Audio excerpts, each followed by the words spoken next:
Have you ever stopped to really think about communication?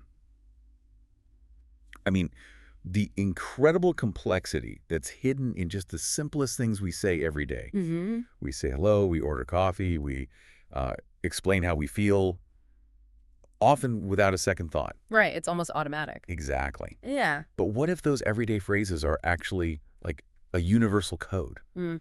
a kind of blueprint for how we structure our lives, no matter where we are or what language we speak? That's a really interesting way to frame it. Well, today we're doing a deep dive using a pretty unexpected source, actually. Yeah. It's an English learning guide designed for total beginners. Okay. Now, our mission isn't really to learn English today, No. but more to unpack this guide as like a map of universal human experience. Hmm. We want to pull out the core ideas about how we organize our days, how we interact with the world around us, connect with people. And just get our basic needs met. Precisely.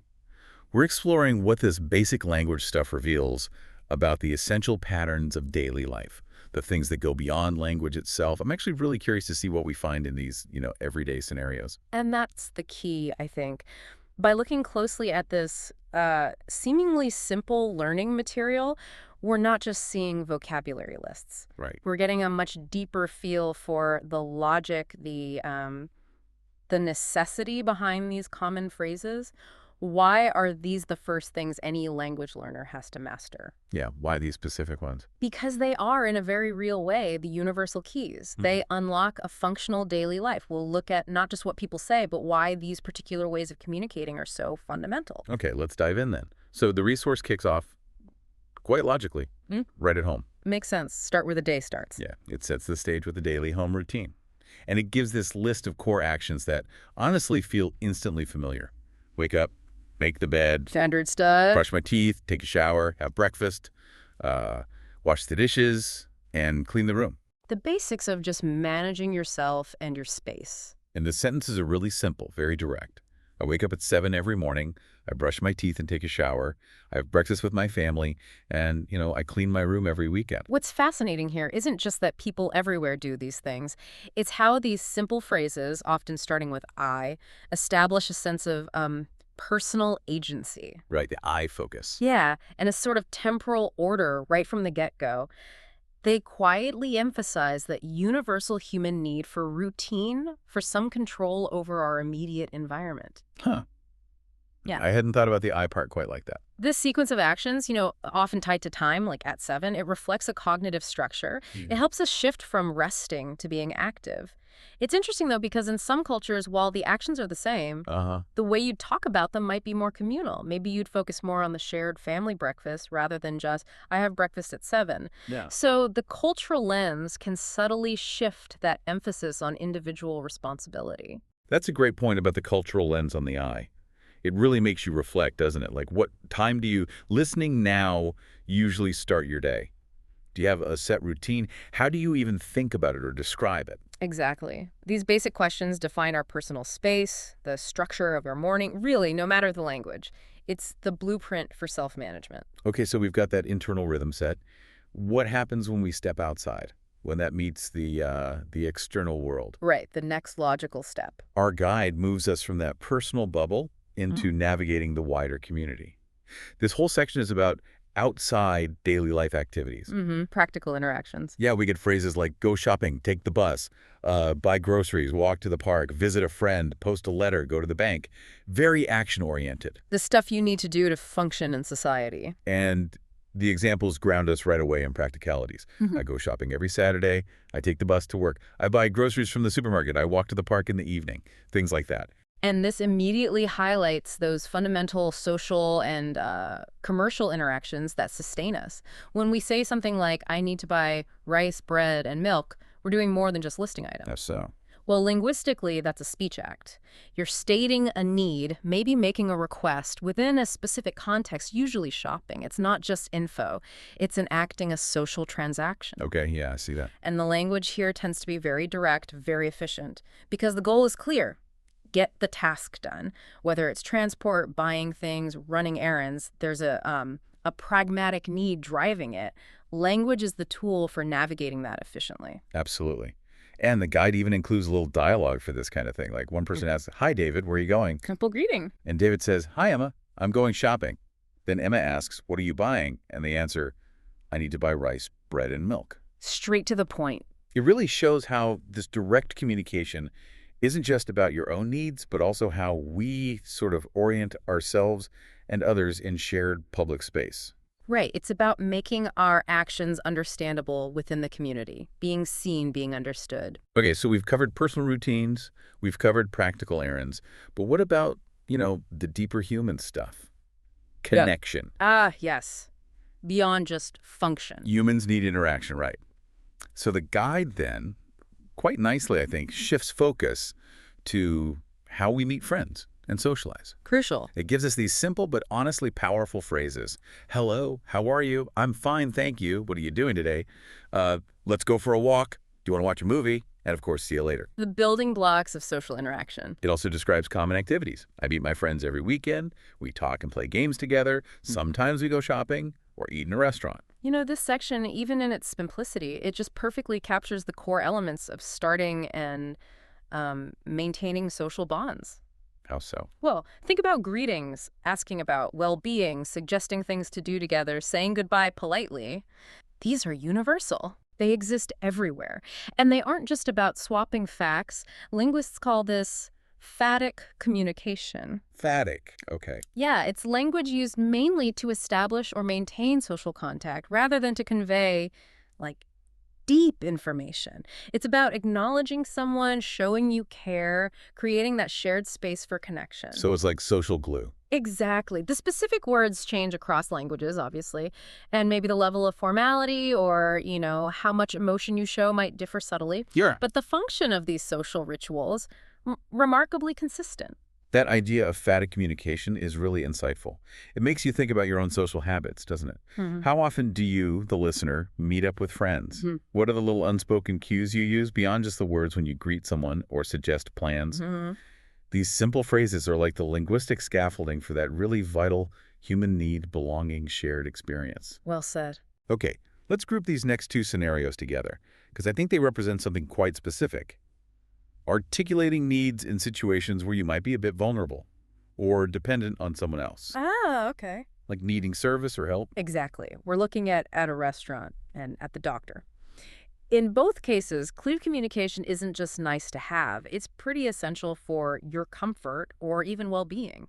Definitely high-stakes communication in a way. So at the restaurant, the phrases are all about getting what you want, getting service. Can I have the menu, please? I'd like a pizza. Can I have some water? Praising the food. The food is delicious. And ending the transaction.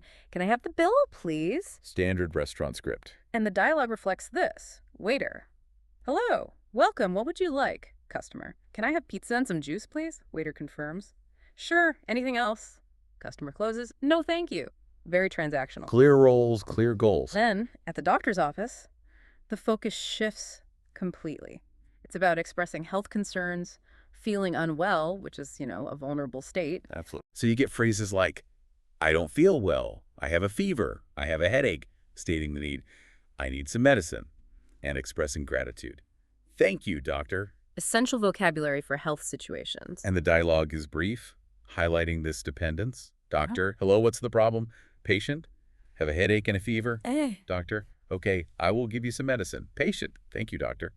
This really brings up an important question, doesn't it? Just how critical is clear communication when our comfort or even our health is essentially in someone else's hands? Yeah, it feels vital. These situations really underscore the importance of language that is direct, polite, but also precise, especially when you're vulnerable or seeking a critical service. Right, you need to be understood accurately. In a restaurant, it's about, getting the right food and having a pleasant experience, the social contract of service.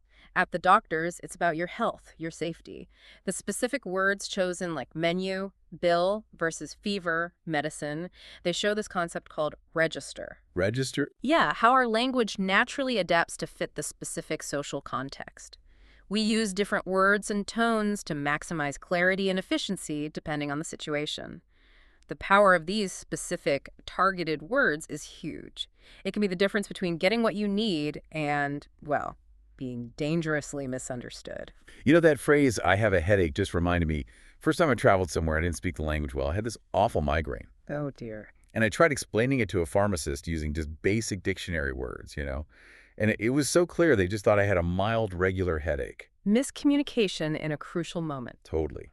It really hit home how powerful, precise, simple vocabulary is in those moments. Mm. It's such a relief when you can communicate clearly. When you're hungry or feeling unwell, whatever language you're speaking, it almost feels like a fundamental human right, doesn't it? To be understood then. It really does. That clarity is essential. So finally, the resource kind of brings everything together. It culminates in what it calls a listening challenge. Okay, testing comprehension. Exactly. It presents a little narrative, basically tying together everything we've talked about. This morning, I woke up at 7.